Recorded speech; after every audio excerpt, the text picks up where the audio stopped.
Bienvenidos a la segunda parte sobre la vida del poeta Medardo Ángel Silva.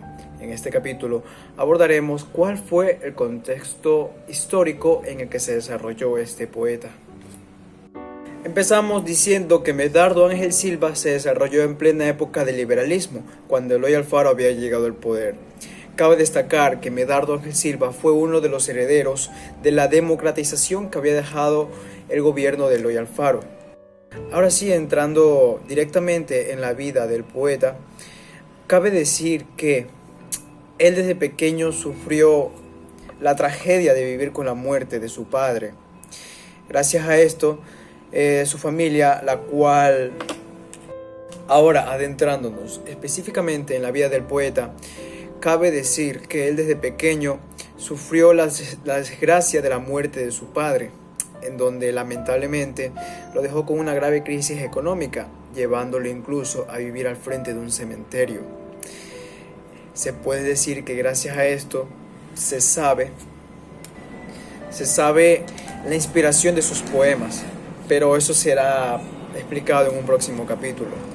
Otro dato por el cual podemos guiarnos es que Medardo Ángel Silva desde pequeño, siendo un niño, él presenciaba día a día los sepelios que ocurrían al frente de su casa, lo cual muchas veces lo hizo pensar, reflexionar y obviamente se convirtió en parte de su estilo, gracias a esta melancolía y esa tristeza que veía en las personas todos los días. Y bueno, con esto damos cierre al capítulo de hoy día. Hemos conocido un poco sobre la vida de Medardo Ángel Silva, para ser específicos en su niñez, en qué contexto histórico se desarrolló él y bajo qué situaciones él creció. En el próximo capítulo conoceremos un poco cómo él se desenvolvió en el ámbito educativo, así que los espero en una próxima sesión.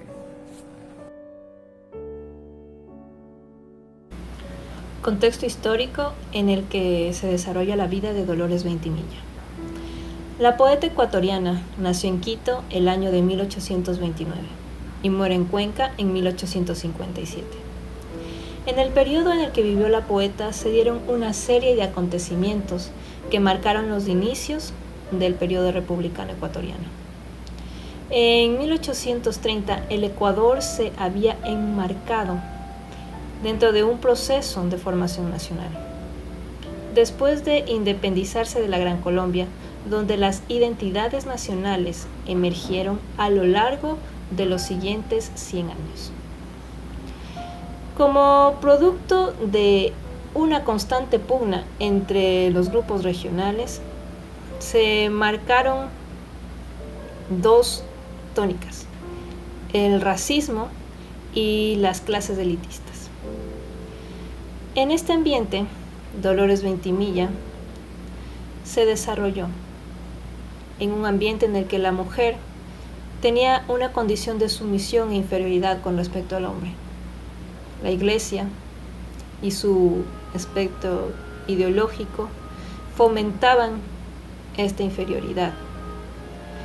El desarrollo de escritoras como Dolores se vio seriamente afectado. Pero ¿cómo logra la poeta desarrollar su talento artístico en este tipo de sociedad? Algunos indicios de esta respuesta están en su escrito, hecho en prosa, denominado Recuerdos. La poeta menciona su particular experiencia familiar y el acceso a una excepcional educación, que era un privilegio para las mujeres de esa época. Voluntad y deseo propio. El ser como el jefe de la familia pone de manifiesto Dolores en este escrito y realiza así el rescate del espacio doméstico tan venido a menos en la sociedad en la que ella vivía. De ahí que ella asume el rol asignado generalmente al padre como jefe de la familia y donde ya devela una especie de autoridad para irse insertando en el espacio masculino donde la mujer no tenía acceso. Su vida familiar, tan particular, la privilegiada educación a la que tuvo acceso, son instrumentos que le van permitiendo a Dolores Ventimilla ser digna representante de la lucha en contra de la desigualdad. Gracias. Arturo Borja Pérez nació el 15 de septiembre de 1892. Nació en el seno de una familia de clase social alta que formaba parte de la aristocracia criolla quiteña. ¿Qué sucede con Arturo Borja y por qué escribe poesía expresada en sus emociones? Se considera a Arturo Borja el padre de la poesía modernista en el Ecuador. Pero el problema radica en que Arturo Borja, al formar parte de la aristocracia criolla quiteña, tendría muchas responsabilidades. ¿Qué sucede con estas responsabilidades?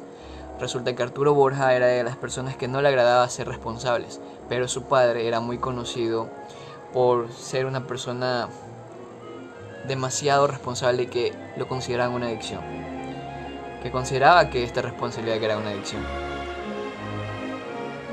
Había un choque de actitud entre Arturo Borja y su padre, lo que provocaba que Borja se sintiera mal, que considerara estos problemas el meollo para hundirse en una depresión.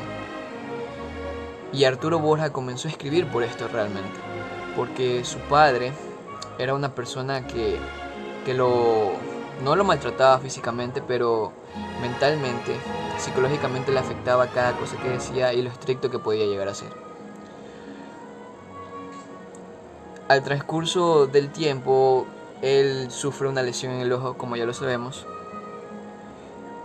y su padre, al ser una figura autoritaria, lo envía a París. Y ahí conoce lo que sería a la generación maldita. Pero para centrarnos realmente en las emociones de Borja